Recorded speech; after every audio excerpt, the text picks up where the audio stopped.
About 15 years ago, I had a brain infection that caused some extensive brain damage. An unknown virus got into my brain and started an infection in the meninges, which slowly began to swell and block blood vessels to parts of my brain.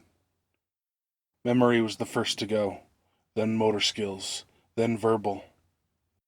Because the process was so slow, doctors thought it was early onset Alzheimer's.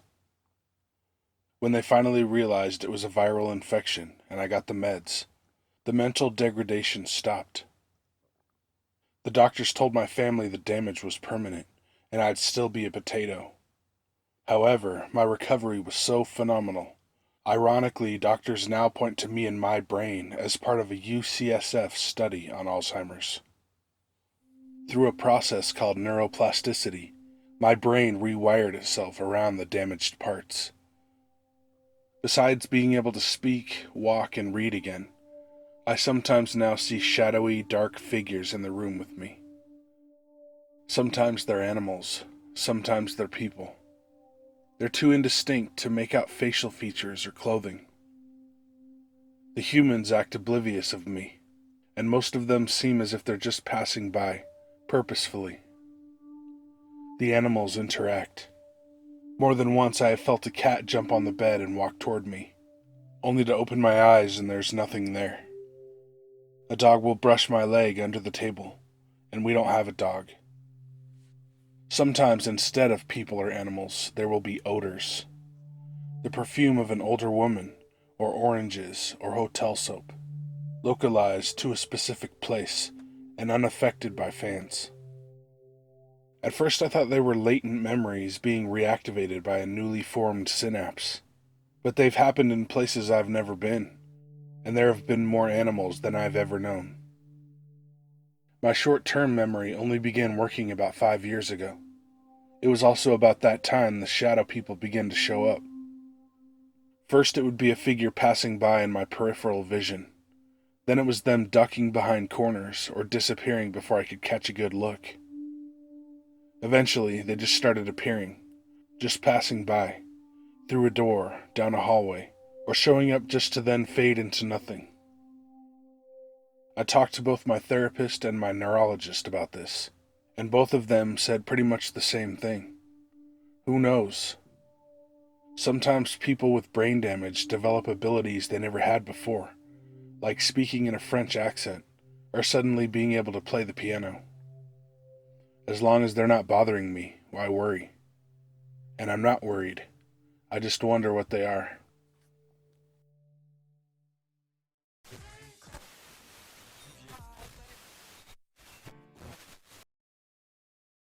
This is my friend's story. We'll call him Joe. I begged him to let me share this story online, but he refused for a long time. And honestly, that's understandable. And you will understand too. So Joe spent a lot of time on the deep web when everyone was finding out about it, looking for red rooms, classified documents, pretty much anything that was crossing the line. People are into some twisted shit. I have never been on the deep web, but the way Joe explains it, what you find is random, that you just click into some page, and whatever you get is what you get. That if someone is doing a red room, you have to either get the link from someone else, or just show up by chance. Well, Joe finally found something disturbing. A video feed of a woman hanging upside down. She was nude and shackled around her ankles in a bare room. She was emaciated and covered with bloody wounds. Joe thought she was dead, that these fucks had starved her or beaten her to death. But she wasn't. Off camera, someone whipped her, leaving a slash on her stomach. She didn't scream, but did move her arms and head slowly, her hair dangling toward the ground. Now Joe was happy at first to find this page, but now he felt sick. He decided maybe he didn't like this kind of shit after all. And just before he was going to leave, a message appeared in the bottom right corner. It said, "Enjoying the show?" Joe clicked into the little box and said, "Yes." He didn't really know what to say. The person then said, I am Mr. Blister. What's your name? Joe told me he started to get nervous and picked the first name that came to his mind. Bruce, he typed. He said because the first person he thought of was Bruce Lee. The inverted woman got whipped again, but still made no noise. And then another message. Lie number 1. Followed by, Ah, the sunflower state. Joe's heart stopped at this. This guy knew he was in Kansas. Joe held the power button down and the computer turned off. He didn't mess with the computer at all for a couple of days, but when he turned it back on, it was clear that it had a virus. It was sluggish. The bookmarks were different. Programs were running that weren't even there before. So Joe just turned it off. He was about to get his school money anyway, and needed an upgrade. He could wipe this one and trade it or sell it. But the creepiest part of Joe's story is that one day he came home after an evening class and sat down to dinner with his family. His mom told him that someone stopped by the house looking for him, and Joe asked who it was. She said he told her his name was Mr. Blister, that Joe would understand. Joe asked his mom if she had let him in, but she said no, that they stood at the door and talked. She said something about him was unsettling. On the inside, Joe was flipping out, but he had to keep calm for his family. Nothing else ever came of it, but Joe was very paranoid for several months. He would talk with me about it a lot. Who was this guy? What was he going to do? Was it really him? Or did he just contact someone in Kansas to scare me? Eventually everything went back to normal, but at least now you can understand why Joe is still somewhat paranoid.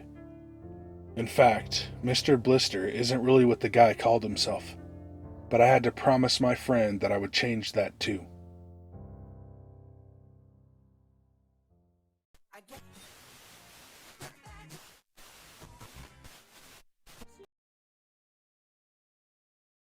Around 10 years ago, I dated a jealous, psychotic, evil bitch.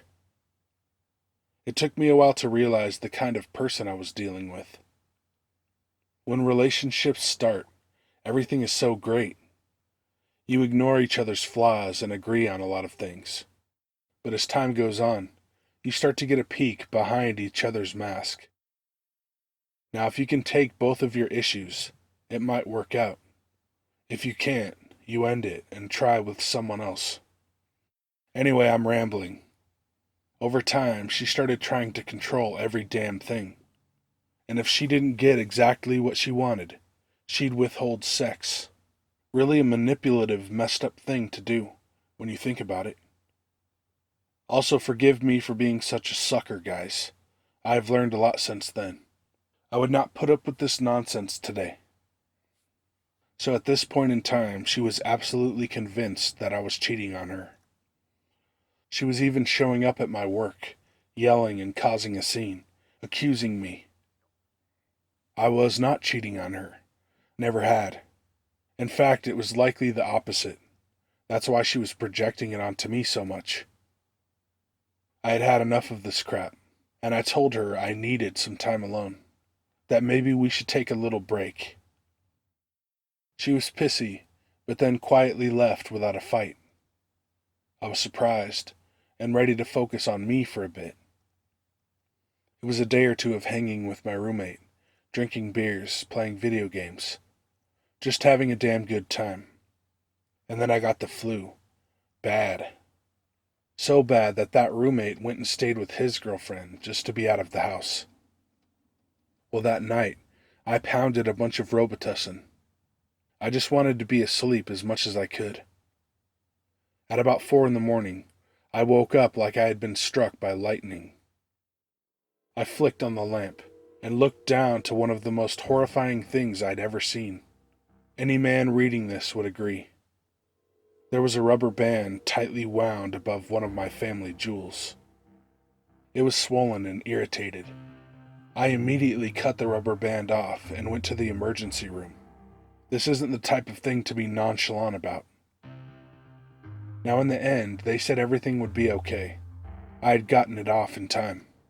But that after 6 hours of no blood flow, tissues start to become damaged. I was furious. It was her. It couldn't be anyone else. She must have been watching me. She knew my roommate was gone. She knew I had downed a bunch of cold medicine.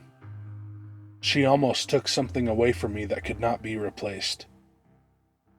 I erased her on all platforms and never saw her again. I considered going to the cops, but had no real proof. Plus, I just wanted to be done with her. Watch your back, people. You never know what someone else is capable of.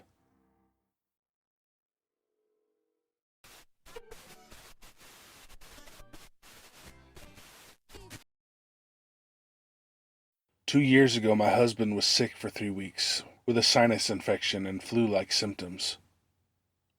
He went to the doctors multiple times, and they prescribed him different antibiotics each time. He didn't get better, and never got his labs done like they told him to. One weekend he slept from Friday to Monday, and only woke up to use the restroom. The next day, Tuesday, he was sleeping in the living room while I was in our bedroom. I could hear him having a conversation, so I assumed he was on the phone. All of a sudden it sounded like he was yelling, so I rushed into the living room, only to find him sleeping. I went back to my room, and a few minutes later, I heard him speaking again. It sounded like he was calling me, so again, I rushed into the living room and asked, "Are you calling me?" His eyes popped open. He looked at me and said, They won't let me sleep. I keep asking them to please let me sleep. He was very sick and talking tired him out easily. He closed his eyes again, and I asked, "Who won't let you sleep?" He replied, The dead people. I keep seeing dead people. I said, "Like the Sixth Sense?" He nodded and said, They're here in the living room. They're asking me for help. They want me to give messages to their families. I keep asking them to leave me alone. I'm so tired. A lot of them are speaking Spanish, and I'm telling them, I'm sorry, I don't understand you.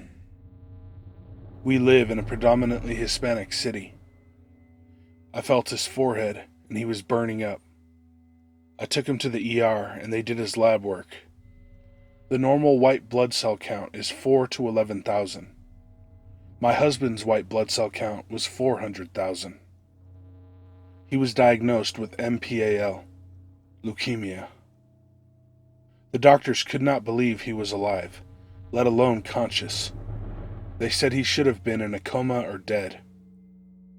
My husband never had any dreams like that before getting sick, but he did see dead people again, one more time while he was in the hospital, before he had a code blue episode. It was the same thing, them asking him for help. I often wonder, were these hallucinations caused by delirium? Or was my husband on the bridge between life and death? That because he was on the cusp, the veil was somewhat lifted.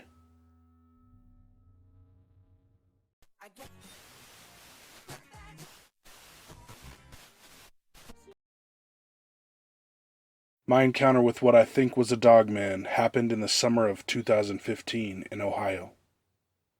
I was traveling across country and had left a friend's house in Akron earlier that day. I'd planned on driving for much longer that night, but I was coming down with something. I was all stuffed up and starting to cough a lot. So I got off the freeway and started searching for a secluded spot where I could climb into the bed of my truck and sleep for a while. I looked for a bit and found a nice wooded area. I figured I was out far enough to not be noticed. I had a Silverado at the time, with a cover over the bed. I had a thick foam mat and a sleeping bag back there. So I took off my pants and shirt and zipped myself in. I really felt shitty and was having a hard time falling asleep. I was getting a headache from coughing fits every few minutes. Now the cover my truck had sliding windows on the sides, and I opened one on each side a little bit to get some airflow. Well, all of a sudden, everything went silent. Not a single bug was making noise anymore, and I heard footsteps approaching, quietly crunching leaves. I then saw an outline of this thing outside. It was big and walked on 2 feet. It circled the truck. I laid still, trying to control my breathing, trying not to flip out, and more than anything, praying that I would not cough. This creature then found the open window on the passenger side, and was pushing its snout in and against the screen, which caused the window to open more. It started making these sniffing noises, and I knew it could smell me. I was paralyzed.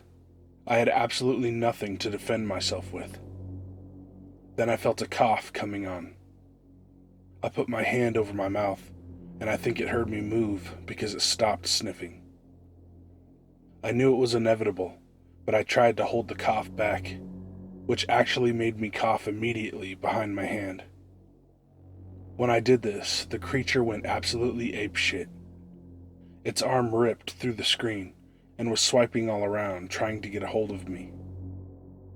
I pulled my legs to my chest, bringing the sleeping bag and pad with them.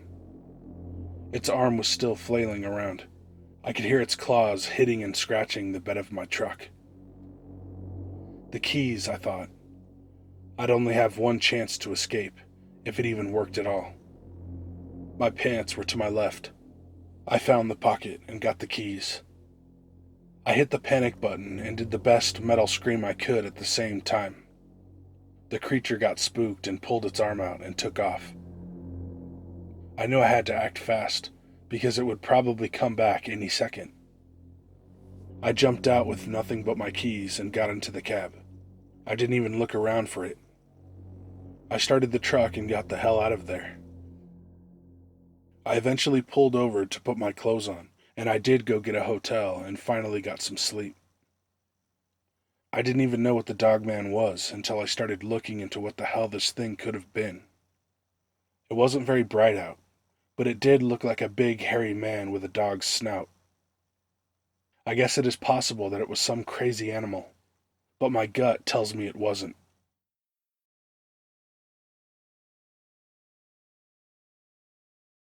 Hey guys and ladies, thanks for watching. Send your story or creepypasta to the email in the description. My merch, Patreon, Instagram, Twitter, and Discord are down there too. Be good to animals, even people. See ya. Scout, Snamot, Barksbus, Herish. Ripley's snoring.